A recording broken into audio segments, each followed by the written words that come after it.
29 জুলাই বিশ্ব বাঘ দিবস।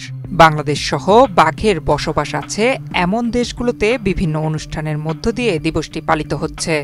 সুন্দরবনে 2018 সালের 22 মের জরিপে রয়্যাল বেঙ্গল টাইগার বা বাঘের সংখ্যা ছিল 114টি।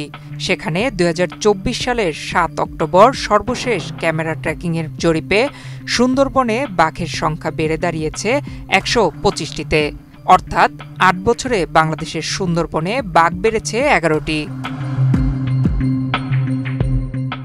বান্ডেল থাকলে প্রতি সেনমানিতে টাকা বাঁচবে।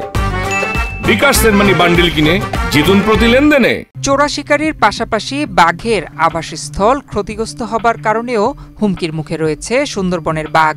পাশাপাশি বিশ্বব্যাপী জলবায়ু পরিবর্তন ও বৈশ্বিক উষ্ণায়নে বাড়ছে সমুদ্রপৃষ্ঠের উচ্চতা। এ অবস্থায় হারিয়ে যেতে পারে সুন্দরবনের রয়্যাল বেঙ্গল টাইগার।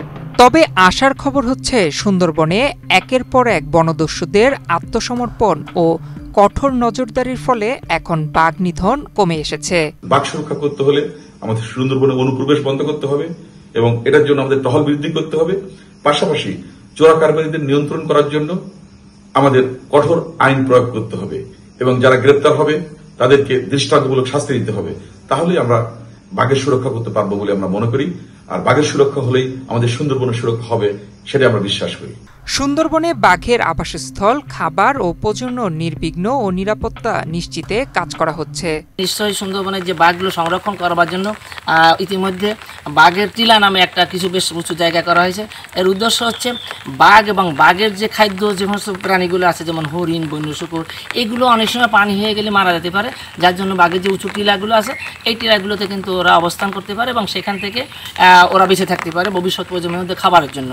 তো এই বাঘ নিরসন, বাঘ মানুষ দ্বন্দ্ব নিরসনের জন্য আমরা আজকের এই প্রতিপাদন নিয়ে কাজ করছি। সুন্দরবনের বাঘের সংখ্যা আরও বাড়াতে আবাসস্থল, খাবার ও প্রজনন নির্বিঘ্ন ও নিরাপদ নিশ্চিত করতে আরও কি করণীয় সে বিষয়ে জানাচ্ছেন বাগেরহাট সরকারি পিসি কলেজের সহযোগী অধ্যাপক। প্রাকৃতিক দুর্যোগ বাংলাদেশে অহরহ ঘটছে, সুতরাং জাতিসংঘ যে আশঙ্কা প্রকাশ করেছে যে আগামী 50 বছরে বাঘ নিশ্চিহ্ন হয়ে যাবে, রয়্যাল বেঙ্গল টাইগার। সুতরাং আমরা মনে করি যে এই প্রাকৃতিক দুর্যোগ এটা ফেস করে বাঘ টিকে আছে। সুতরাং সুন্দরবনে বাঘের সংখ্যা, বাংলাদেশের অংশে বাঘের সংখ্যা কখনোই নিশ্চিহ্ন হবে না এবং সরকারকে পুরোপুরি একটা সুনির্দিষ্ট পরিকল্পনা নিয়ে এগোতে হবে এবং সেটা কঠোর প্রয়োগ করতে হবে এবং তার বাস্তবায়ন করতে হবে। বাঘকে সুরক্ষা দিতে হবে এবং তার প্রজনন ক্ষেত্র নিরাপদ করতে হবে। বাঘের খাদ্য হরিণ রক্ষায় পায়ে হেঁটে এখন নিয়মিত টহল দেওয়া হচ্ছে। সর্বশেষ জরিপে সুন্দরবনে বাঘের সংখ্যা বেড়েছে। এ সংখ্যা আরও 25 ভাগ বাড়াতে কাজ করা হচ্ছে। হরিণের পপুলেশন বৃদ্ধি পেলে কিন্তু বাঘের খাবারও বেড়ে যায়, বাঘের পপুলেশন বৃদ্ধির একটি চান্স থাকে। আর ডাকাতটা আসলে একটু খেয়াল রাখতে হবে, সরকার কাজ করছেন, তো ডাকাতটা কিন্তু আসলে নিয়ন্ত্রণে রাখা দরকার। ডাকাত না থাকলেই কিন্তু বাঘ কিলিং হয় না। এটুকু আমাদের আগের রেকর্ড সব কিছু মিলিয়ে দেখা গেছে যে ডাকাত যদি না থাকে সুন্দরবনে তাহলে কিন্তু বাঘ এবং হরিণের পপুলেশনও বৃদ্ধি পায়। তো আমাদের দুইটা জিনিস, আমরা ফুড প্যাট্রোলিং অব্যাহত রাখবো, আর হলো সবাই মিলে যদি আমরা ডাকাতকে নিয়ন্ত্রণ করতে পারি তাহলে আগামী সার্ভেতে আমাদের 20% বাঘ বৃদ্ধি হওয়া কিন্তু কঠিন কিছু না। ইতোমধ্যেই বাঘের প্রজনন, বংশবৃদ্ধি সহ অবাধ চলাচলের জন্য গোটা সুন্দরবনের আয়তনের 23 ভাগ থেকে 51 ভাগ এলাকাকে সংরক্ষিত বন হিসেবে ঘোষণা করা হয়েছে। এতে করে বাঘের প্রজনন, বংশবৃদ্ধি সহ বাঘ অবাধে চলাচলের ব্যবস্থা নেওয়া হয়েছে। টাইগার কনজারভেশন এবং টাইগার প্রোটেকশনের জন্য ফরেস্ট ডিপার্টমেন্টের পাশাপাশি অন্যান্য যেসব আইন শৃঙ্খলা বাহিনী আছে, বিশেষ করে র্যাব এবং কোস্টগার্ড, তাদেরকে আমরা সাংঘাতিকভাবে ইনভলভ করতে পেরেছি। এই টাইগারের বিচরণ এবং টাইগারের হ্যাবিটেটের জন্য আপনারা জানেন যে সুন্দরবনে আমাদের অভয়ারণ্য ছিল 3টা।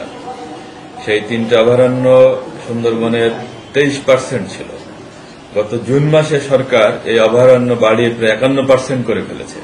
মানুষ বাঘের সহাবস্থান, এই প্রতিপাদ্যকে সামনে রেখে বাঘের বংশবৃদ্ধির অঙ্গীকারের মধ্য দিয়ে পালিত হচ্ছে বাঘ দিবস। ওয়ার্ল্ড হেরিটেজ সাইট সুন্দরবনের 6017 বর্গ কিলোমিটার আয়তনের বাংলাদেশ অংশে 2001 সাল থেকে 2024 সাল পর্যন্ত 55টি বাঘের মৃত্যু হয়েছে। এর মধ্যে লোকালয়ে ঢুকে পড়ায় 14টি বাঘকে পিটিয়ে মেরেছে স্থানীয় জনতা। 2007 সালের সুপার সাইক্লোন সিডোরে একটি বাঘ মারা যায় ও বাকি 25 বাঘ হত্যা করেছে চোরা শিকারীরা। এর মধ্যে স্বাভাবিক মৃত্যু হয়েছে মাত্র 15টি বাঘের। নয়ন বিশ্বাস, বাংলাদেশ প্রতিদিন।